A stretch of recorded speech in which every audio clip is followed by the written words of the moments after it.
Ada yang tahu ini apa? Atau ini? Nah, itu adalah pala dan cengkih yang merupakan salah satu jenis rempah-rempah. Kalian tahu nggak sih, kalau pala dan cengkih pernah jadi salah satu alasan bangsa Eropa rela berlayar selama berbulan-bulan untuk mencari asal dari rempah-rempah tersebut.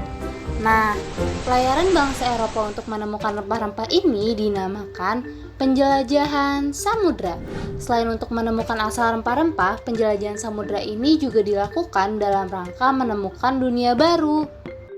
Penjelajahan samudra ini dimulai ketika pada tahun 1453 sebuah kota yang bernama Konstantinopel yang menghubungkan Eropa dan Asia ditaklukkan oleh Kekaisaran Turki Utsmani di bawah pimpinan Al-Fatih.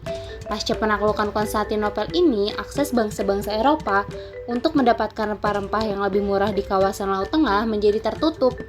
Harga rempah-rempah di pasar Eropa melambung sangat tinggi. Oleh karena itu, mereka berusaha mencari dan menemukan daerah-daerah penghasil rempah-rempah ke timur. Portugis dan Spanyol dapat dikatakan sebagai pelopor petualangan dan penjelajahan samudra. Hal ini terjadi karena pada saat itu Spanyol dan Portugis memiliki teknologi pelayaran dan navigasi yang maju pada zamannya.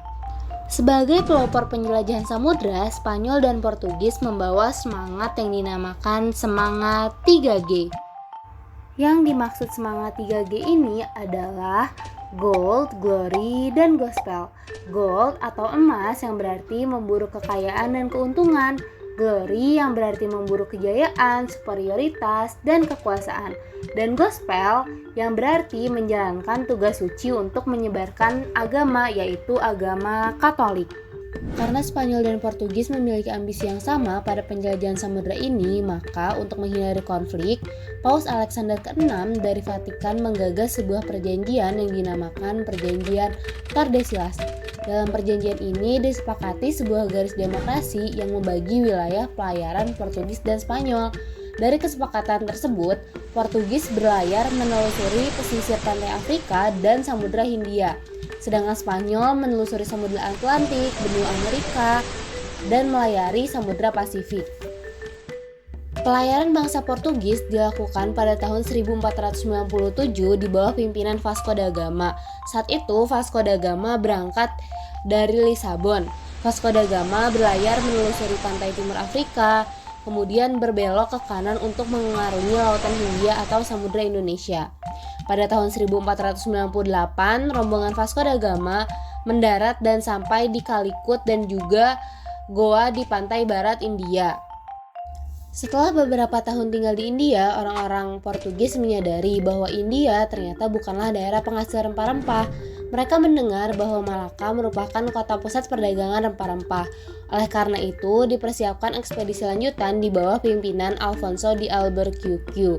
Dengan armada lengkap, Alfonso berangkat untuk menguasai Malaka. Pada tahun 1511, armada Portugis berhasil menguasai Malaka. Selanjutnya, setelah menguasai Malaka untuk memonopoli perdagangan cengkih dan pala, Portugis menguasai daerah Maluku.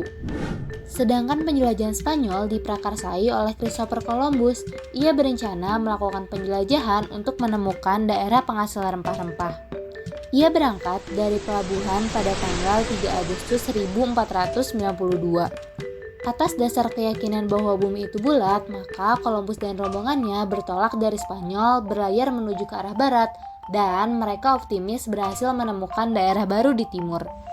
Tanggal 12 Oktober 1492, rombongan Columbus berhasil mendarat di pantai bagian dari Kepulauan Bahama. Columbus mengira bahwa ekspedisi ini sudah sampai di tanah Hindia. Oleh karena itu, penduduk yang menempati daerah itu disebut orang-orang Indian. Karena Columbus belum menemukan daerah penghasil rempah-rempah, maka diberangkatkanlah ekspedisi di bawah pimpinan Magalhaens dan Kapten Sebastian Elcano. Pada Maret 1521, rombongan Magalhaens mendarat di Pulau Guam. Rombongan kemudian melanjutkan penjelajahannya pada April 1521 sampai di Kepulauan Masava atau kemudian dikenal sebagai Filipina. Kedatangan Magelhanes ini mendapatkan tentangan dari penduduk setempat sehingga terjadi sebuah pertempuran antara Spanyol dan penduduk setempat yang menyebabkan Magelhanes tewas. Pasca tewasnya Magelhanes, rombongan yang selamat di bawah pimpinan Sebastian Elcano melanjutkan perjalanannya berlayar ke arah selatan hingga pada akhirnya sampai di Kepulauan Maluku. Dari penjelajahan samudera yang dilakukan oleh Spanyol dan Portugis, mendorong bangsa barat lain seperti Belanda dan Inggris untuk ikut melakukan penjelajahan samudera juga. Nah, penjelajahan samudera ini merupakan awal dari imperialisme dan kolonialisme yang nanti akan terjadi di beberapa wilayah di Asia, khususnya di Nusantara. Nah, itu dia materi mengenai penjelajahan samudera yang dilakukan oleh Portugis dan Spanyol. Setelah mendengar penjelasan ini, gimana pendapat kalian soal penjelajahan samudera? Dan menurut kalian, bagaimana dampak penjelajahan samudera ini bagi kolonialisme dan imperialisme di Indonesia? Komen di bawah ya.